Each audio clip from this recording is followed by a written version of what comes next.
guys, I'm Nikki Sizemore. Welcome to my kitchen and welcome back to my channel. It is slow cooker month in celebration of my new cookbook, Fresh Flavors for the Slow Cooker. It's upside down. So I set out to redefine the slow cooker meal. No more boring, mushy, slow cooked dinners. These recipes are vibrant and they're packed with flavor and texture. Today we are making one of the recipes from the book. We are making a slow cooker vegetable curry. This curry is inspired from a Thai massaman curry. If you've never had massaman before, I think you're going to love it. It's got a coconut and peanut base, so it's creamy and rich, but I've actually lightened things up in this version. We are using just vegetables here. We are using cauliflower and potatoes and green beans, but you can adapt this curry to your own tastes. This is one of my husband's favorite all-time meals. I hope you guys will love it too.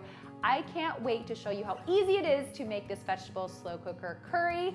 My slow cooker is waiting for me back in the kitchen, so let's get cooking. And don't forget to hit that subscribe button below so that you don't miss out on any of my family-friendly, wholesome, delicious, and naturally gluten-free recipes. Also, if you click that little notification bell, you'll be notified every time I post a new video. We're going to start by prepping the aromatics for this curry. Super simple, just onion, ginger, and garlic. So just chop these up. See how easy that was?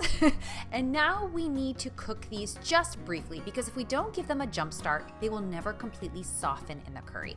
Now you can do this on the stovetop and I've included full directions on how to do that, but we're gonna make it easy and actually microwave them instead. So I've added coconut oil, 2 tablespoons of store-bought red curry paste, and then some salt and pepper.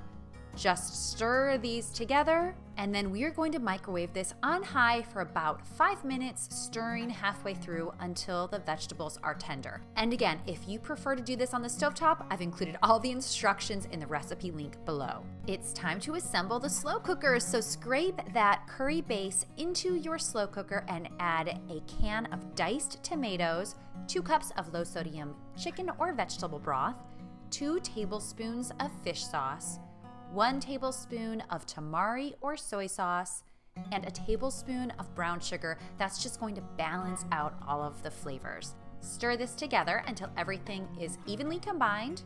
And now it's time to add the vegetables. I have a large head of cauliflower that I've cut into florets, and I have diced red potatoes.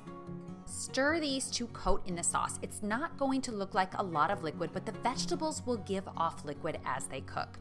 Cover the slow cooker and let it cook until the vegetables are tender. It will take about 3 to 4 hours on high or 5 to 6 hours on low, but every slow cooker is different. When the vegetables are almost done, stir together a 1/2 cup of coconut milk and a 1/2 cup of peanut butter. We are going to add this to the slow cooker to make a creamy, delicious sauce. Now heat this, again, you can do it on the stovetop, but I'm going to do it in the microwave because it's a nice little shortcut. You just want to stir this together until it is thick and creamy. And then we are going to finish off our curry. So scrape that coconut peanut mixture into the slow cooker and stir it until it starts to melt and create a creamy sauce.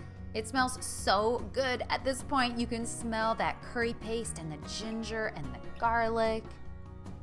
Now I'm going to add frozen cut green beans. They have already been blanched, so they only need a few minutes to warm through. And I'm also adding whole roasted peanuts. That is traditional to a massaman curry and it adds an awesome texture and flavor. Cover the slow cooker just for a few minutes longer for everything to heat through. This slow cooker vegetable curry is ready to serve. Although I just realized I forgot to show you that I added sriracha, and you're definitely going to want to serve it with more sriracha for those who like it spicy. I like to ladle the curry over rice for a vibrant, wholesome, but ultra nourishing and comforting dinner. We serve it with more sriracha for drizzling, as well as chopped peanuts and fresh cilantro.